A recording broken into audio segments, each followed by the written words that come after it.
Presenting the Congressional District 1 debate between Democrat Michelle Lujan Grisham and Republican Michael Freeze. Brought to you by public media partners from across New Mexico and moderated by veteran journalist Sam Donaldson in the KNME studios in Albuquerque. Welcome to New Mexico PBS's 2014 debate between Congresswoman Michelle Lujan Grisham and challenger Mike Freeze. Each candidate will be allowed 60 seconds for opening and closing statements, 60 seconds for answering each question, and 30 seconds each for rebuttals. And during the debate, we'll be asking several yes or no questions that candidates will have only 10 seconds to answer in a very short rebuttal. We'll begin with opening statements, the order of which was determined by a drawing of straws. Mike Freeze, you drew the long straw. You elected to go first, so please proceed. Thank you, Sam. I'm running for Congress to restore America's future. We once believed that our own efforts determined our success. Now our faith in the American dream is fading. We once believed that the Constitution protected our individual freedoms. Now our faith in that protection is fading. And we once believed that our nation protected freedom around the world. Now our faith in our leadership is fading. Our challenge is to restore America's future. To do that, we need to do three things. One, for a growing, job-creating economy, we must restore economic freedom by reducing federal regulation. Two, for more freedom from government intrusion, we must restore respect for the Constitution. And three, for a safer world, we must restore the world's faith in America. Our friends should trust us, and those who would declare themselves our enemy must beware. Thank you very much, Mr. Freeze. Congresswoman Lujan Grisham, it's your turn, your opening statement. Thank you. Good evening. I want to thank KNME for hosting this debate and Sam Donaldson for moderating. As a lifelong New Mexican, I know how important it is to put New Mexico families first. And that means standing up for veterans and their families to restore and reform the VA system, and passing legislation to protect the Sandia Mountains, and fighting to restore $16 million to rebuild an elementary school that serves at-risk kids. It also means fighting to keep high-paying jobs at Kirtland Air Force Base, while at the very same time holding bureaucrats accountable for cleaning up the jet fuel spill that threatens our drinking water. I am cutting through the gridlock in Congress to get things done. When you elected me 2 years ago, I promised to stand tall for New Mexico families, and I've kept that promise. I want to continue to be your champion working for New Mexico. Thank you, Ms. Lujan Grisham. Well, all right, let's get started with the questions. The national unemployment rate has dropped to 5.9%, but in New Mexico, the rate is almost a full point higher. And the data shows that we are near the bottom in job growth. So here's the question. If you're elected to Congress, what will you do to promote jobs for this state? And please be specific, Mr. Freeze. Well, I'm going to the United States Congress. I will not be going to the State House in Santa Fe. I think that in order to promote jobs in this state, we have to promote a vibrant, job-creating, growing economy nationwide. And I think the way to do that, very clearly, is to reduce federal regulation. We are killing jobs, strangling jobs with Obamacare's health insurance regulation. We are making the cost of new workers very expensive. We're making it very difficult for businessmen to count on the future. The uncertainty in this president's economic programs and his deadlines is more than any businessman can stand. So in order to make things work better for New Mexico, we have to work on the national economy. All right. Ms. Lujan Grisham, 1 minute for you. Well, I appreciate that we're seeing growth in the economy and we're seeing reductions in the unemployment rates across the country. It is true that New Mexico's had a tougher time. Part of that has been the lack of investment. I mean, the federal government should not have done a sequester. That hurt Sandia and Kirtland. Without regulation, we would have no regulation that takes $2 billion and puts it into small businesses right here in New Mexico. We can't be risk adverse. We ought to be leveraging every public dollar, every private dollar, and creating a sustainable sustainable, diverse economy for the future. And I'll tell you that I also believe that New Mexico, because of this environment, we've lost a little of our hustle factor. There is no reason that New Mexico can't be the startup state for the United States. With our tech transfer opportunities, we can in fact grow small business. And I'm dedicated to making sure that the federal government does its fair share of those investments. Mr. Freese, a 30-second rebuttal. Every time the federal government creates a job, it takes a job away from the private sector. How are we going to create more jobs for New Mexico if we're taking jobs from other states and creating jobs in other states by taking jobs from New Mexico? The economy, the federal government doesn't create jobs. It takes money from this person and gives it to that person. And that's not a great way to increase the economy, which New Mexico desperately needs. I disagree. In order to have a robust economy, we can't just have goods and services in our own state. There has to be exports of those jobs, those goods and services. We have to make sure that we have partnerships. You want the federal government and your state government and your private sector all working together. That's the kind of leveraging that will make a difference in job creation, not only in this state, but continue to provide that sort of job creation across the country. And one of the things that Congress could do immediately is pass important infrastructure funding. You know, if we did $1.3 billion in infrastructure, that's more than 20,000 jobs nationwide. You both mentioned regulation. In the 1980s, the deregulation of the savings and loan industry didn't really work for everybody. The federal government had to clean it up.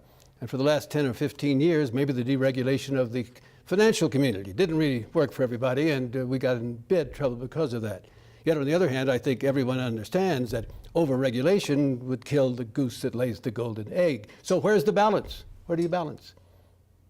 Well, you've spoken of federal regulation being something that didn't work in the last financial crisis, and you're absolutely right. And it goes well before the present decade. It started back with the Community Reinvestment Act, where the regulators decided that banks needed to make loans that weren't of the kind that the banks had normally made on houses, and we ended up with many people who lost what they put into their house because they got a loan to that they couldn't pay. Well, isn't that we have to do something about against that. overregulation? I mean, That's overregulation.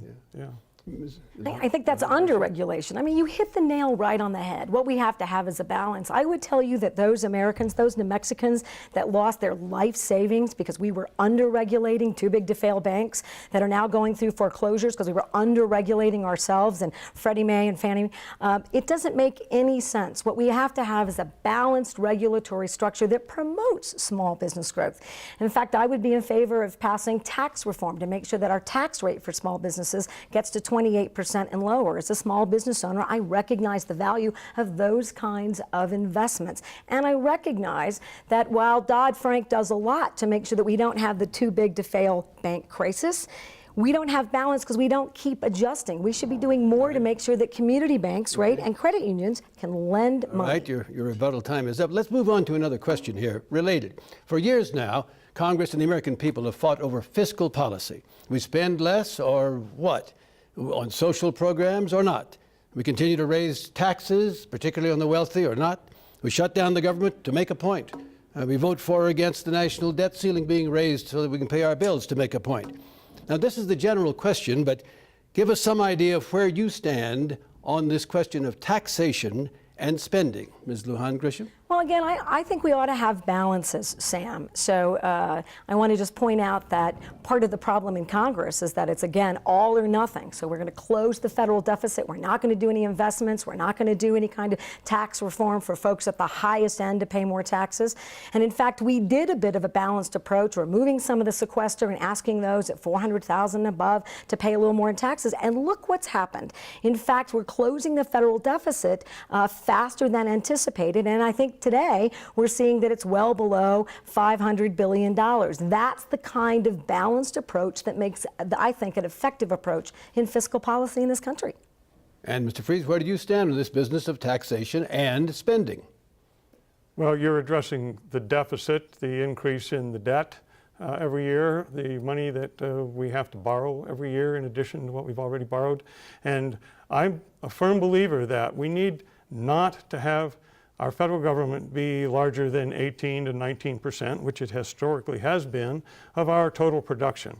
So I think we need to cut federal spending, and we can do that in a balanced, gradual way. Take 10 years to reduce federal spending, to get rid of the deficit. I don't believe that we can afford to have the federal government taxing any more than it already does.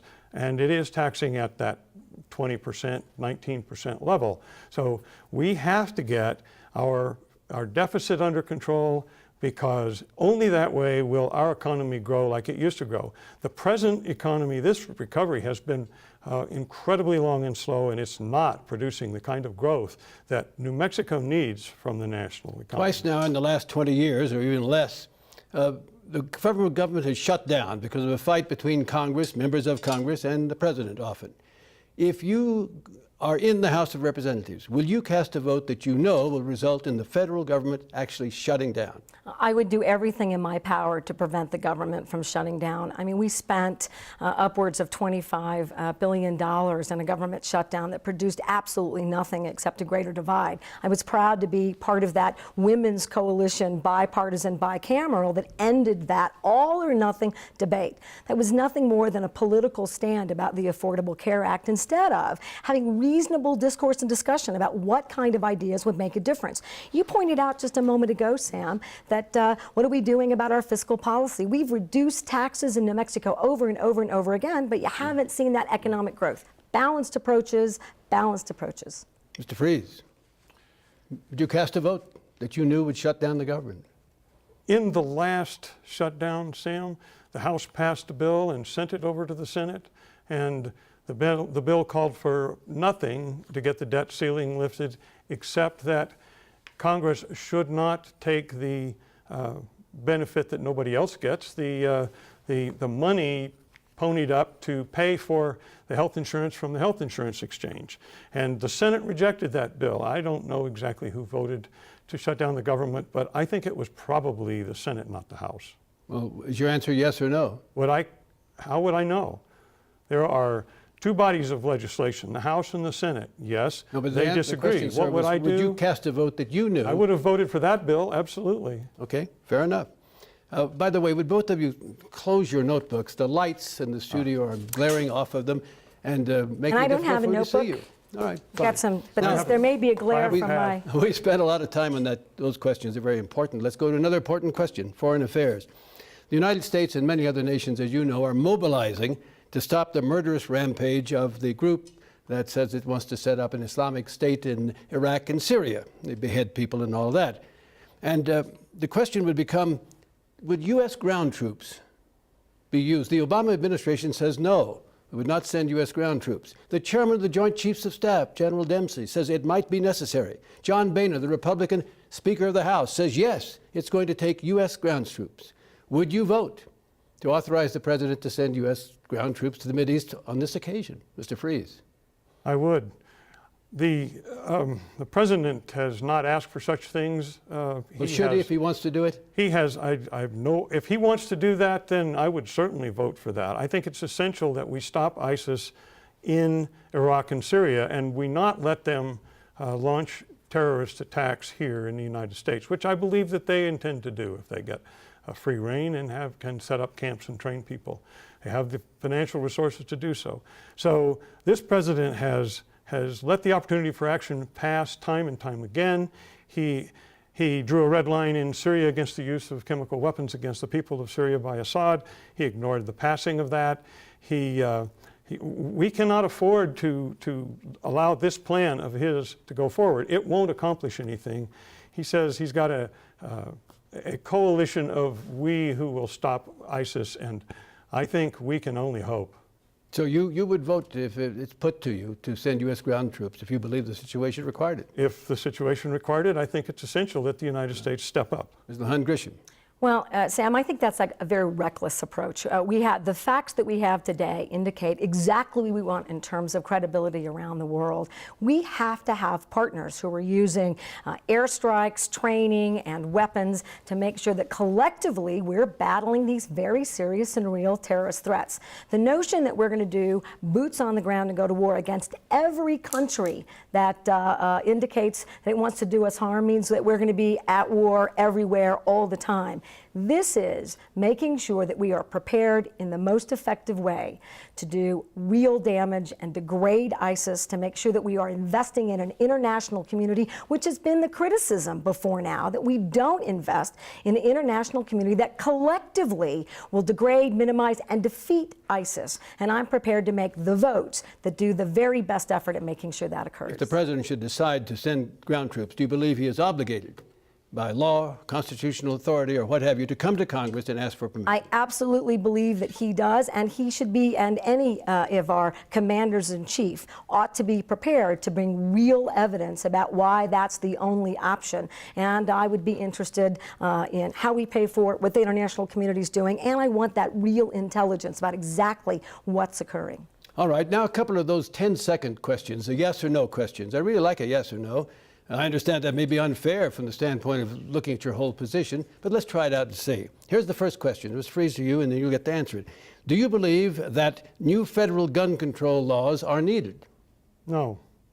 That's good, in the sense of a short answer. Yes. I wish we had more time with these things. Do you have one in mind that you wouldn't vote for? Well, the Toomey Manchin bill came out of the Senate. It was in the Senate, never came out of the Senate.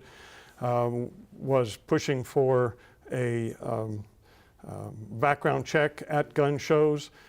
It would have made it illegal for us in New Mexico to sell guns to our second cousins' wives if we wanted, and I wouldn't have voted for that. I broke my own rule about a short answer, Yeah. but you gave it, and I gave you a chance to. What about it? Do you see a law that you think really must be passed? We should be doing everything to do something about gun safety in this country, Sam. In fact, I spend more time in Congress. I'm talking about federal legislation. Yeah, absolutely, federal legislation. I mean, I do 5 minutes of silence to provide congressional condolence to the families and children and individuals who have so your been harmed. answer is I yes. would do as much as I can. Okay. There's several, absolutely. All right, now I'm going to try one more, and yes or no. I think we Okay. can do We this. did yes or no, and then I know, and then I I said, well, that's Thank too you. short. Should New Mexico become a right-to-work state, Mr. Freeze? Well, gee, that's a question for me as a citizen of New Mexico. I want to be clear where my answer is coming from. Okay. I would not impose that from Washington, but yes, I think New Mexico would be much better off if it were a right-to-work state. I'm not convinced that being a right-to-work state is going to improve our economy. I'm convinced actually to the opposite, that it's likely to hurt working families, that it minimizes our ability to get a meaningful wage, and quite frankly, with New Mexico's poverty rates. But you say you're not convinced. You say you. I am not. I think it's been harmful, and I don't think there's any evidence that shows that it's really improving economies in the states where it exists. Thank you. All right, big question for this state, for the Southwest, and for the nation. Immigration undocumented workers. Do you favor reform of the nation's immigration system to allow many, if not most, of those who are here now illegally to have some way to stay legally in the United States? Sam, absolutely. I'm on the legislation right now in Congress that needs a vote. We believe it would pass if Speaker Boehner would bring it to the floor for a vote. It calls for comprehensive immigration reform. It reflects the values of the country. It protects and secures the border. And it has a realistic approach to dealing with the 11 million or more undocumented families and individuals in this country.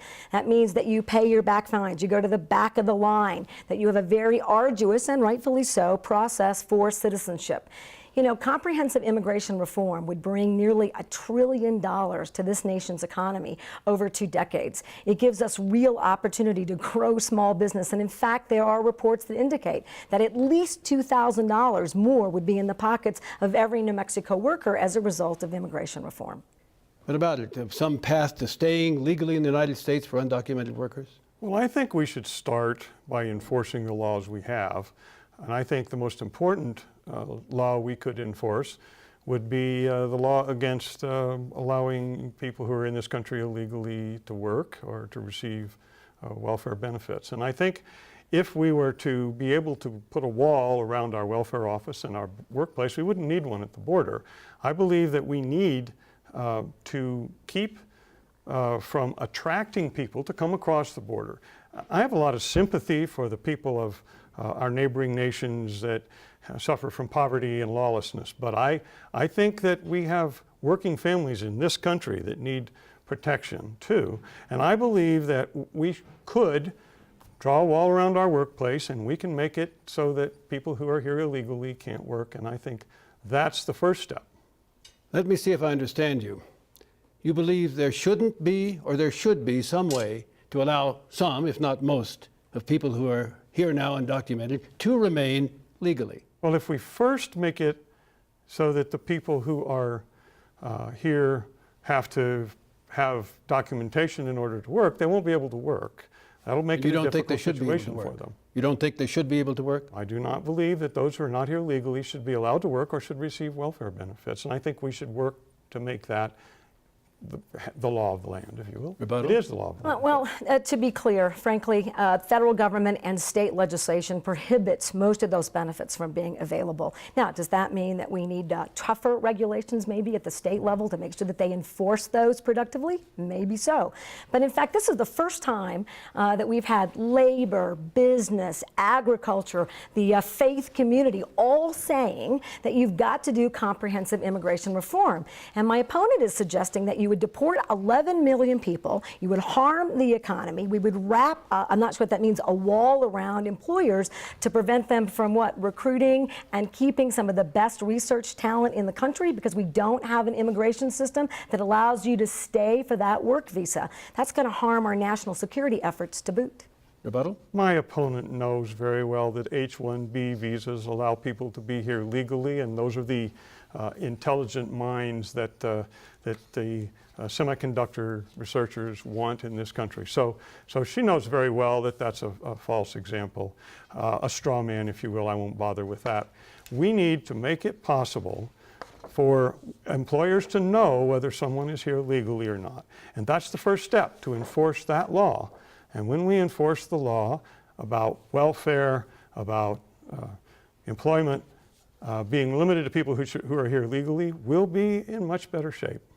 And Sam, if you don't mind, of course you'll get to stop me if you do mind, but states have done that. They've in fact been very clear about undocumented workers working, and crops didn't get picked, and economies around the country really failed, the long-term care and direct care sector. Now I want to be clear, I'm not suggesting that we don't hold people accountable, but the notion that we can ignore this problem and create secure tracking and for legal immigrants and those who aren't, I mean, this is all about Big Brother investing in a way that doesn't make any sense. Comprehensive immigration reform. All right, let's move on. All right, quickly, 10 seconds. So I believe, indeed, that we would have all of those economic dislocations that my opponent has pointed out, and that we would then be able to have a guest worker program, temporary work visas for those people. And I'm in full agreement that we need that our economy needs those people's production.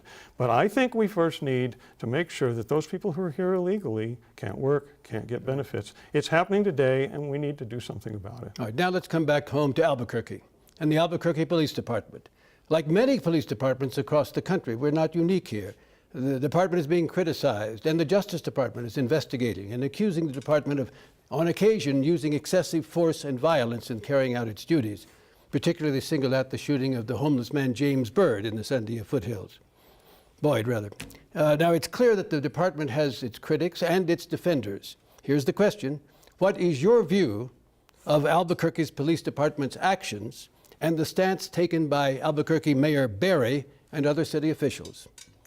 I'm very disturbed and very concerned about Albuquerque's police department. I would embrace every single one of the Department of Justice findings and then some. I would immediately work to provide those reforms and to create a safer and more civil rights balanced police force. And in fact, to make sure that the federal government and my role as a congresswoman affects those kinds of real reforms and necessary changes, I passed a $10 million amendment to make sure that police police forces have access to behavioral health money for training and support to understand those particular crises. But I'm feeling as if we are waiting and that we are fighting some of those recommendations that we aren't taking serious, that we need significant internal reform inside our police department. If that's being fought, it's being fought. who's fighting? I think that the police department itself, that the Berry administration, I worry that some members of the city council, they are not embracing that when you have a Department of Justice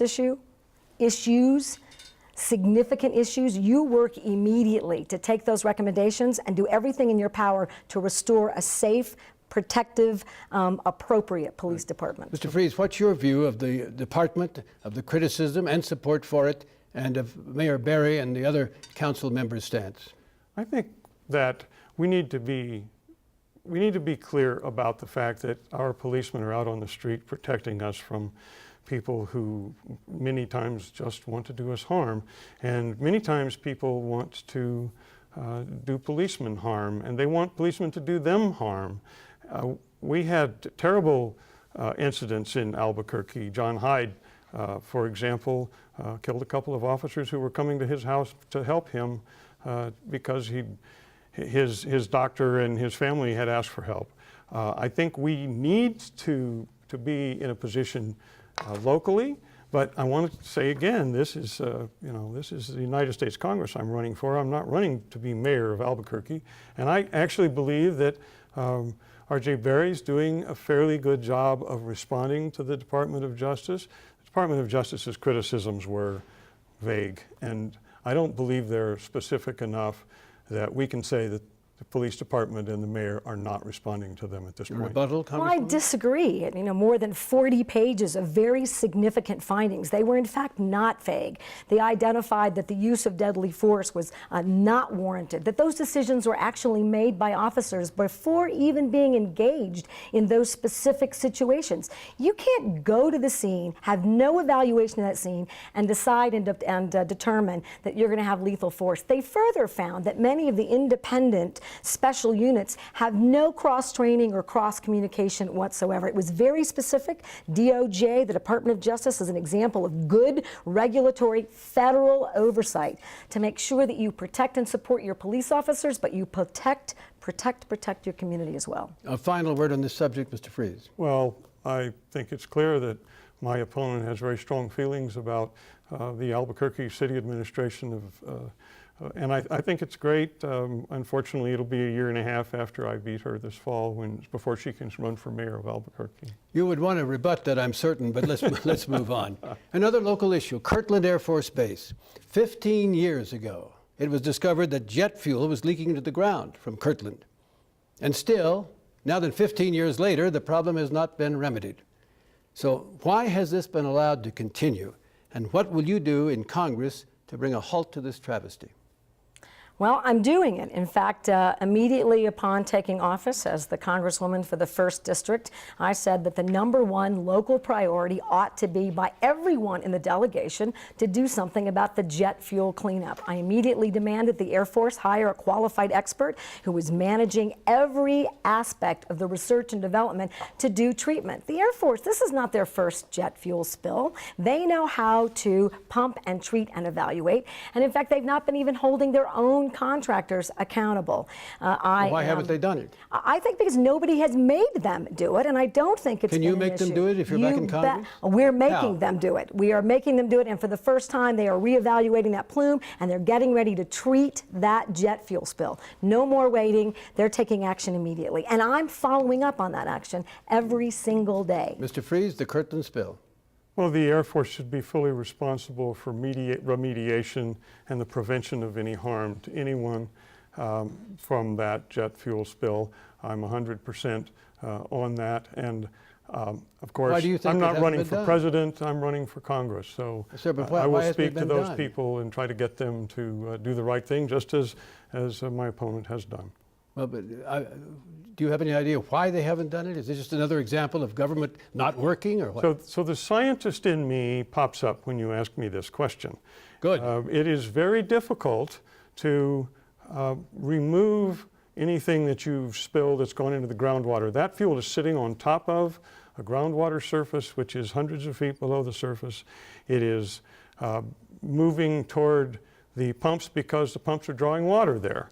It's a very, very difficult physical problem. It's not that best minds could solve this if we gave them all the data. There simply isn't enough data Is it money, you think? to be solved. So people are trying to do what can be done, the best that can be done. Do you think it's money? Or? I don't think there's enough money to pump all of that groundwater out and get all of that fuel out of there, down to the level that the EPA insists is required. One molecule, the EPA says, is enough to damage someone's health. So I don't think there's enough money to purify that water in the entire federal budget. Rebuttal? Well, Sam, I'll tell you that the New Mexico Environment Department, the Water Utility Authority, the experts at Kirtland, the experts that deal with jet fuel disagree and believe that they can get it done. They didn't get it done because I don't think they were really being held accountable. They also have the resources. That's part of their requirement and commitment. They set aside those resources. This has really been that we're the right people leading and the right people paying attention, and immediately upon taking office, I determined that was an issue that we needed to pay attention to, and that my expectation is, and it's working, that the Air Force would get this dealt with and clean up that jet fuel spill. My opponent has the ear of the president.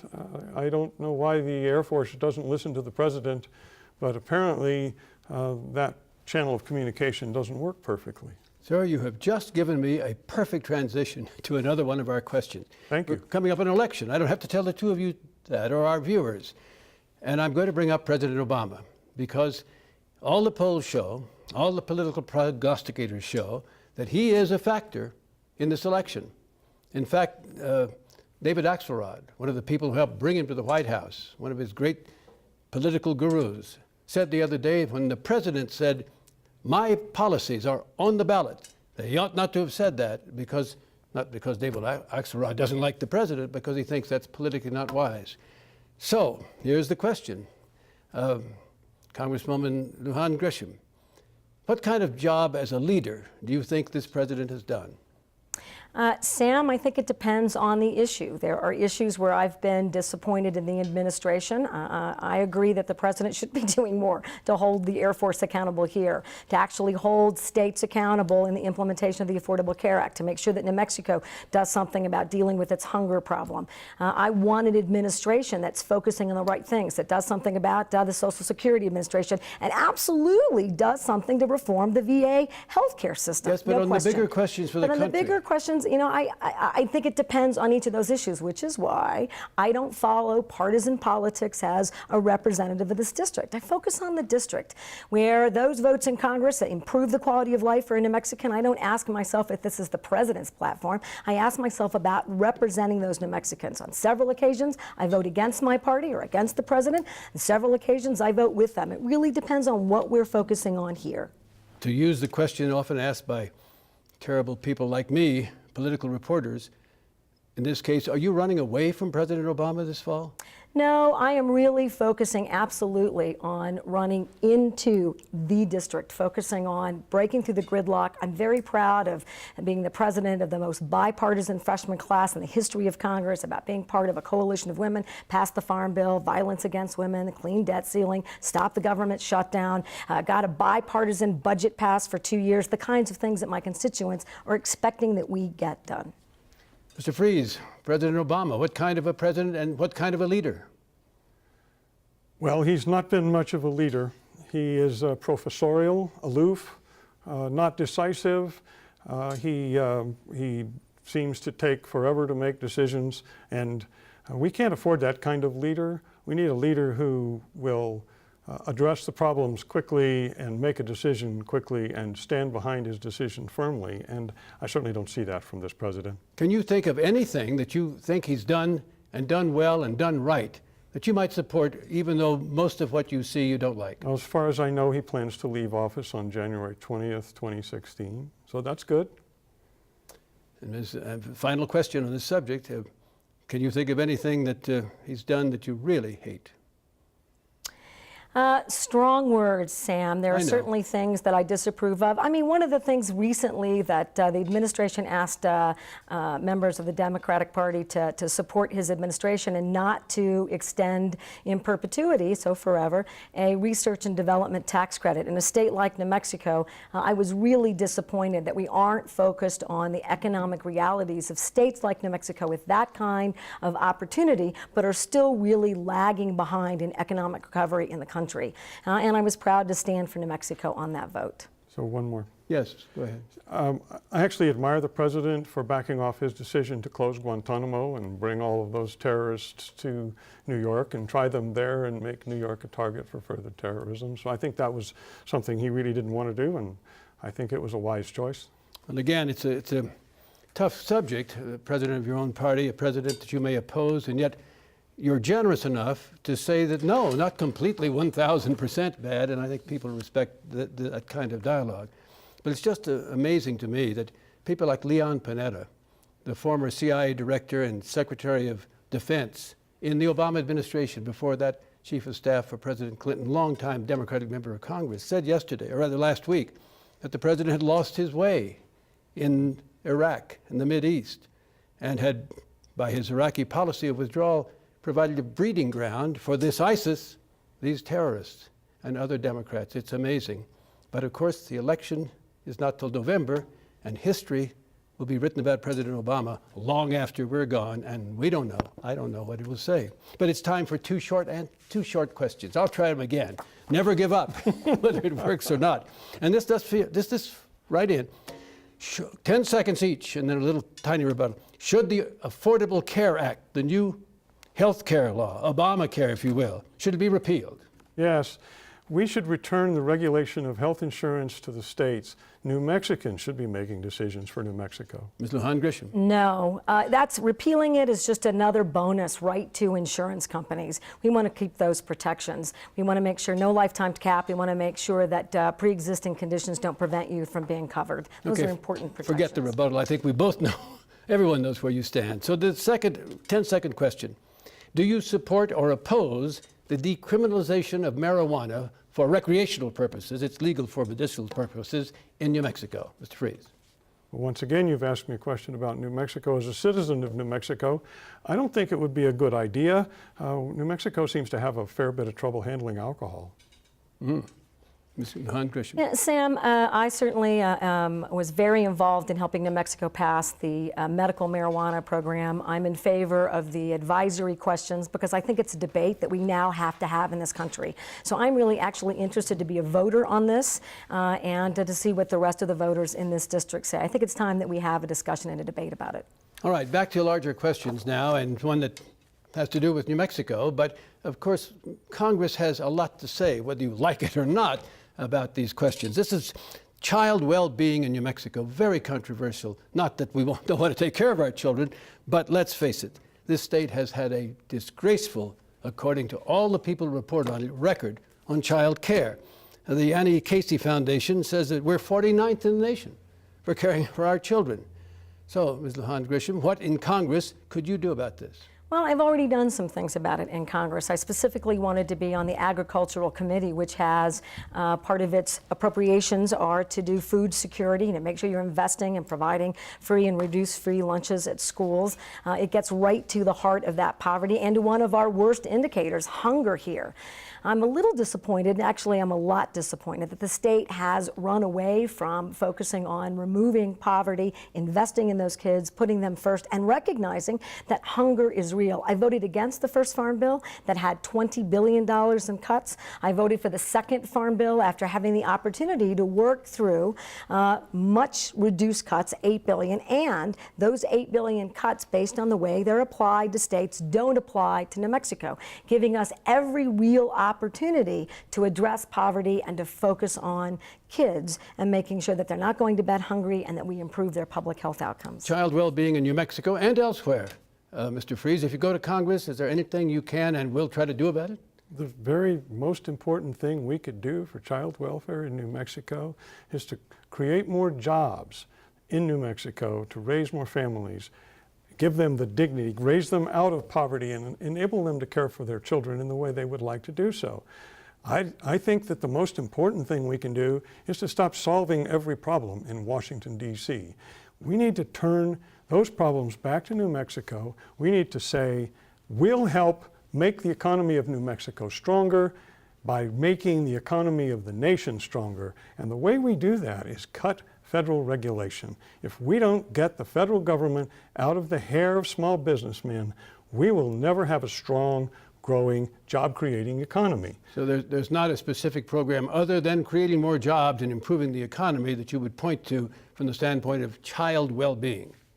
That's correct, Sam. I think that we don't need more programs in Washington that take money from the people of other states, the people of New Mexico, and spend it the way Santa Fe has spent them. Ms. Grisham has been a Secretary of Health in Santa Fe. She's been a Secretary of Aging in Santa Fe. She has worked for Santa Fe government and Santa Fe control of New Mexico for many, many years. And in fact, what we have as a result of that is a weak state economy that sinks in relationship to our neighboring states. I want you to wrap up now in the next 60 minutes both your rebuttals on this subject, but the companion subject of poverty and whatever you want to say about what you just heard, because poverty is also, as you both pointed out, rampant in New Mexico. We're the 49th state in this union when it comes to poverty. That's right. Sam, it's deplorable. In the federal government, look, in the 2 years since I've been there, we've removed half the sequester, but I became a member of Congress during the sequester, and I would argue the state had 2 years without those investments to make a difference. We fell. We didn't make a difference, we were worse. I will tell you that I've got both experiences. I know how to run these programs. I know how to operate a small business. I own a small business, and I've worked in the private sector. I will tell you that we were not last when I left the Department of Health, that we had the highest school-based health centers and behavioral health programs. We were doing very well with community schools. We had some of the best aging programs, which save us money by making sure that seniors are living independently and spending money in the economy and living with dignity. This is a partnership. The state should not abandon its priorities. It ought to invest in early childhood education. Every investment for a child in a poor family, we reap so much more on the back end in real dollars and real support for this state and the country. Poverty is a separate question than just building the economy, which I think everyone appreciates that you're right on that. Sorry. Meaning that building the economy is very important for all these questions. Yes. But let's talk specifically about other measures that you as a member of Congress might adopt or be in favor of to help bring people out of poverty. We have a lot of conflict in Washington, D.C., precisely because people in New York don't agree with people in Texas, don't agree with people in California, don't agree with people in Utah, don't agree with New Mexicans. I think these programs are best handled in New Mexico. We should get the federal government out of as many things as we can and return those programs and those dollars, if we have to and can, to the states. Another perfect transition for me in what you just said. When you talked about the people don't agree in Utah and New Mexico and Colorado and wherever, and that's quite true, although we are one country. Let's talk about congressional inaction and gridlock in Congress. For years now, Congress, and you can blame either or the other or both parties, has been unable to really help move to solve the nation's problems. Because it's my way or the highway, and I'm not going to make a deal, and no compromise with you, and things that when I came to Washington 50 years ago, I didn't see in either party. So when it comes to negotiating and trying to make a deal, would you negotiate with the other side in good faith? Would you compromise your positions, Ms. Lujan Grisham? Oh, absolutely. I promised I would do that if elected, and I've done that repeatedly. And in fact, I've passed 4 measures, which, by the way, is above the average, regardless of party and regardless of seniority or tenure in Congress. And I hope to pass an additional measure or 2 before December. It means reaching across the aisle. It means getting on bipartisan legislation. It means developing relationships. And again, I want to remind viewers that as president of the freshman class, I meet with the Republican freshman class. We try to develop an agenda together. We're working diligently to create a new voice of compromise, of getting things done, of breaking through the gridlock in Congress. I hadn't noticed that the House Republicans and the House Democrats have been able to get together on much at all. So your meeting produced what? Well, for example, meeting with the Republican freshman class, we're talking about economic measures that we can both support. We're talking You about have any in fixes mind? to the Affordable Care Act. I will tell you that we've got a focused infrastructure design that we think would be focused enough. That's not every project in the United States, but Do you certainly have any deals with specific measure in transportation. mind that you're We've working got on? specific measures for the What are they? Affordable Care Act fix, dealing with the taxes on durable medical equipment, making sure that we do better rate review, making sure that we do something to minimize increased costs for copays. Those are all things that our combined freshman class and bipartisan members are working on. A moderate response to getting things done in Congress. Mr. Freeze, would you actually negotiate in good faith with the other side, and would you possibly see yourself making a deal, compromising? I see that it's critical that whoever goes to Washington goes to protect New Mexico's interests. And I think what we heard here is a litany of government programs. And I don't believe that government in Washington is the solution to New Mexico's problems. The solution to New Mexico's problems lies in New Mexico, in ourselves and in our state legislature. And I would make a responsible agreement. I would vote with my opponents, just as Ms. Grisham did. I'm sure that 350 members of the House of Representatives voted for that farm bill she's so proud of voting for. And it's a big number, so hardly anybody voted against that bill. I think that there are plenty of wheeler dealers in Congress eager to satisfy their supporters in the farm industry in the Midwest and get that farm bill going and satisfy the people like Michelle Lujan Grisham, who wants to move forward and send more money to programs for individuals. I think our viewers might appreciate your saying that you would vote for a responsible negotiated agreement. But the word responsible, it's like the famous man who said, what is the meaning of is? Yeah.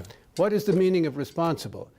Too many members of Congress on both sides, we see, believe responsible means doing it my way. And if you do it my way, it's not responsible. I couldn't vote for it, even if a majority wanted to have it.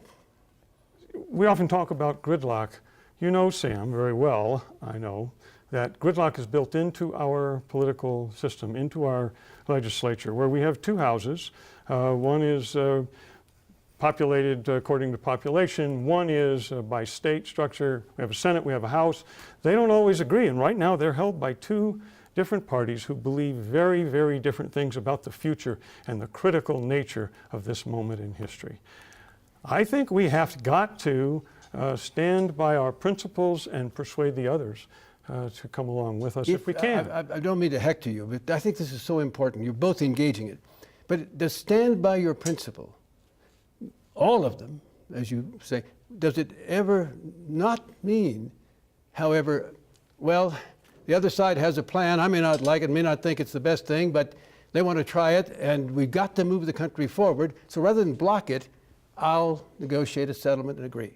Well, I did say that I would vote for a proposal to move troops into Iraq if the president made it. And I think that that's one example where I'm willing to go along with the opposite side and not just oppose him because he's not of my party. So there are programs where, and I'll give you another example, the VA. We had this problem of the Veterans Administration not getting people appointments in timely fashion, putting them on separate lists, and both houses of Congress came together and voted a bill to take care of that, to vote extra funding for the VA, and to move that forward. That happened very quickly. No gridlock there. All right. Ms. Lujan Grisham, I know, for instance, by looking at your website and your positions, you're very much in favor of increasing money for child lunches, for food stamps, for other things that you believe are necessary. However, many people in Congress disagree with you. Would you negotiate and agree to take less than what you think is important in those important areas in order to compromise? I did. It was a tough vote on the Farm Bill that took $8 billion out of a program that I know has a meaningful benefit for New Mexico. May I? Yes, it was food stamps specifically, and it had other cuts, and I will tell you that the ranchers and farmers, folks who were doing housing development, all of our alternative energy investments, I think that they are, that's a global group in New Mexico's economy that really wants a Farm Bill that doesn't have any cuts. And so I voted on a Farm Bill bill that had many of those cuts. And I want to just point out that that was not an easy vote. That failed several times. Many amendments failed. This was really women bipartisan who negotiated a deal to make sure that we could represent our constituents effectively. And I will tell you that my opponent wants it both ways. He says that we don't want Santa Fe style politics, but we want the state to be in charge of everything. He says that he'll compromise in the federal government, but the Tea Party, that agenda, which he is aligned with, is the agenda that fails to compromise and is lockstep in a situation and a position not to make any investments in this country. You need a rebuttal on this one. No, I don't think so. I believe that my programs and my ideals and the people that I support stand for themselves in the face of that Okay. rather All right. mild criticism. All right. That's strong criticism. I want to give you a chance if you want to take No, it. I think it's fine. All right. Now, we're short of time, but we have another big subject we'd like to cover, climate change. There's no debate over whether the Earth is warming. The debate is over whether human activity is significantly contributing to this warming, because so much is involved, not only the climate, the air, the water, and all of that, but our industry, our economy, jobs, and all of this. So where do you stand in human activity? First of all, Mr. Freese, do you believe that we are contributing significantly to global warming? So I want to repeat something that you said. It is certainly true that the global surface average temperature has been increasing over the previous century. And that data shows that. Any reasonable scientist has to agree with that. So I do believe that, yes, indeed, we have global warming going on. The question, as you put it, is how much man contributes to this. And I will tell you that the only evidence we have for man's contribution to that rise in temperature is the predictions of computer models compared to the data for that warming over the last century. Now, I worked 35 years in computer modeling of very significant complexity. I worked with models that are equally complex to climate modeling, and I was very, very, very confident that I wrote the models. I thought they were good, but I knew very well that we had to compare them to experiment. Beginning 15 to 20 years ago, the temperature of the surface began to remain the same. It came steady. The time is up. So I simply want to finish the thought, Yes, which of is course. that I think bad models make bad policy. We need models that agree. The models do not show that stopping of temperature rise. And we need to get that right before we behave rashly. Okay.